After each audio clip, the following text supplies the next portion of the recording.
Paschal Triduum with the celebration of the Last Supper. These days are meant to be a spiritual pilgrimage as we walk with Jesus from the upper room to the empty tomb. Today, that pilgrimage has us walk from garden to garden. The Garden of Gethsemane to a garden as tradition and custom holds, where Jesus was buried in the new hewn tomb. As we walk from garden to garden along this pilgrimage, our reflection should lead us to consider the first garden, the Garden of Eden, when God created, as we hear recounted in the first chapters of Genesis. Within that garden that God creates, he places man and woman, Adam and Eve, whom he created in his image and likeness.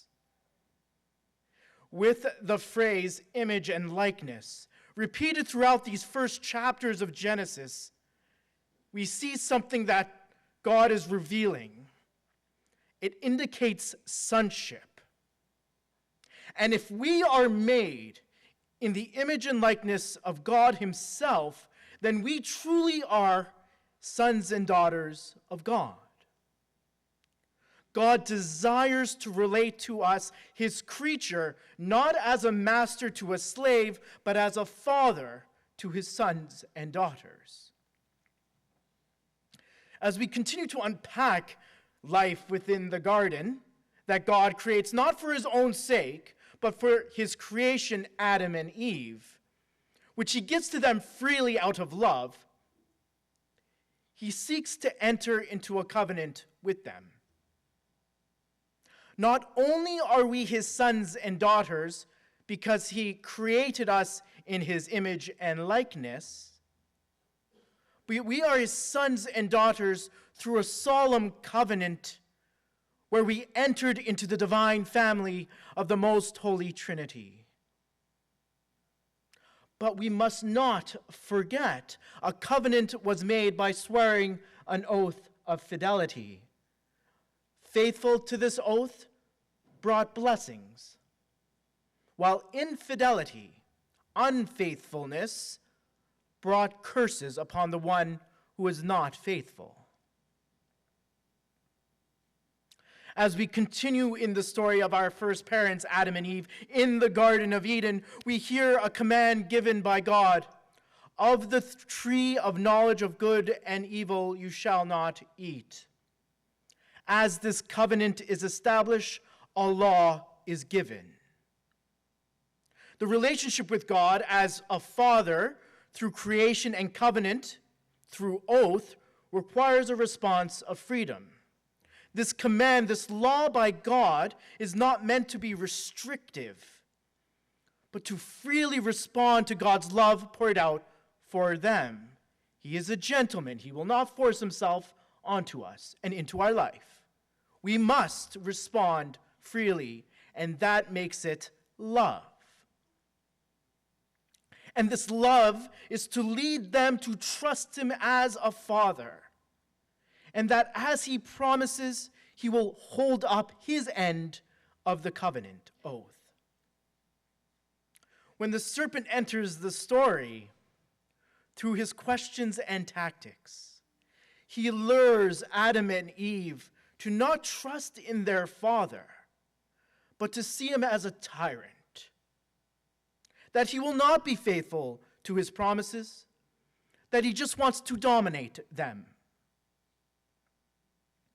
And we know how this part of the story ends.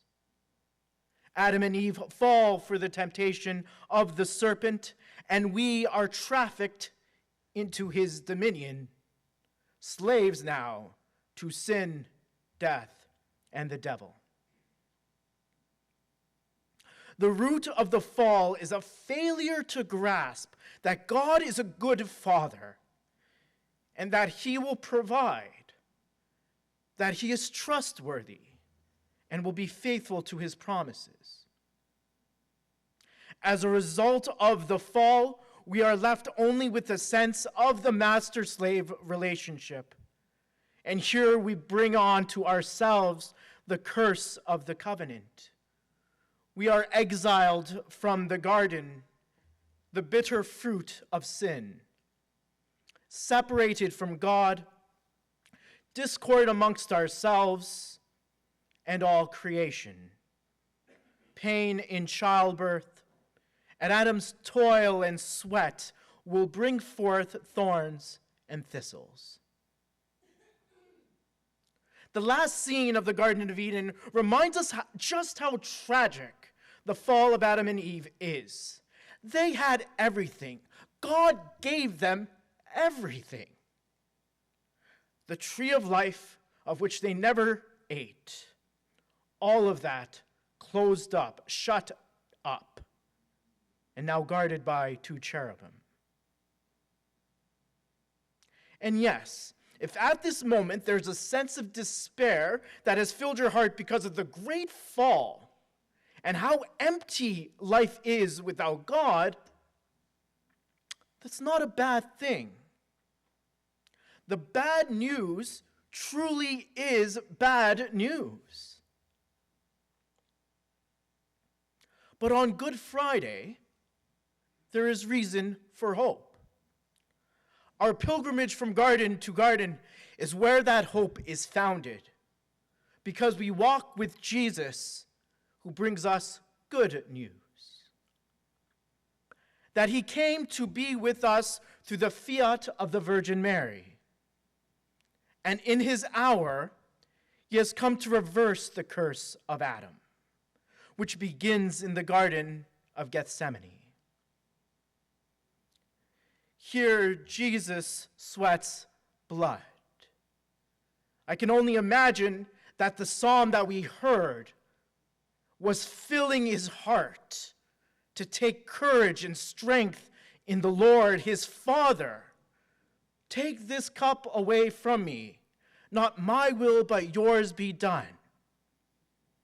Here he is now taking on himself the curse and sin of the first Adam.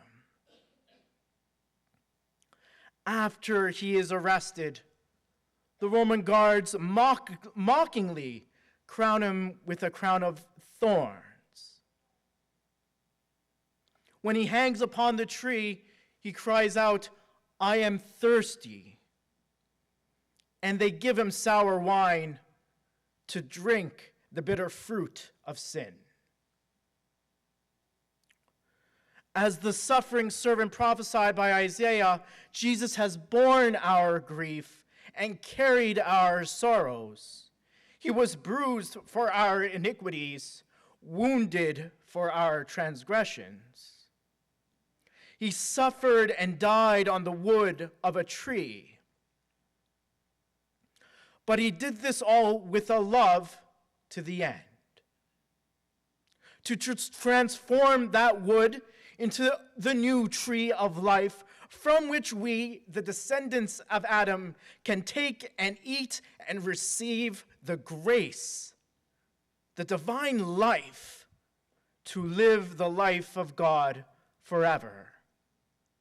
The Eucharist, Holy Communion, and the sacraments that are poured out from his pure side. Jesus defeats the enemy, our enemy, in the same way that the enemy first defeated Adam and Eve in the garden, through the weakness of the flesh. He assumes flesh, taking on human nature, and offers himself as the price for the broken covenant. He crushes the work of the enemy. And with his last breath on the cross, Jesus cries out, "It is finished."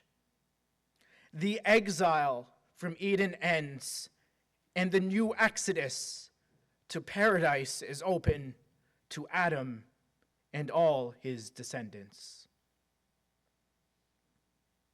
As we walk from garden to garden as pilgrims of hope, we see that the story of Adam is brought to a profound resolution. The gospel illustrates this in the choice between Jesus and Barabbas, whose name means son of the Father, a murderer, a bandit. It was either him or Jesus. The people themselves, rebellious sons of the very flawed and sinful Adam, condemn Jesus to death and spare the murderous Barabbas. The true Son of the Father pays the price for the other. And in the end, we see that we too are Barabbas, sinners and redeemed. We don't know what happened to Barabbas after he was released, but we can say something about ourselves and our story, that we can't go back, that we are not to return to our former way, but are to walk into this newness of life that is open to us as we wait in another garden for the empty tomb.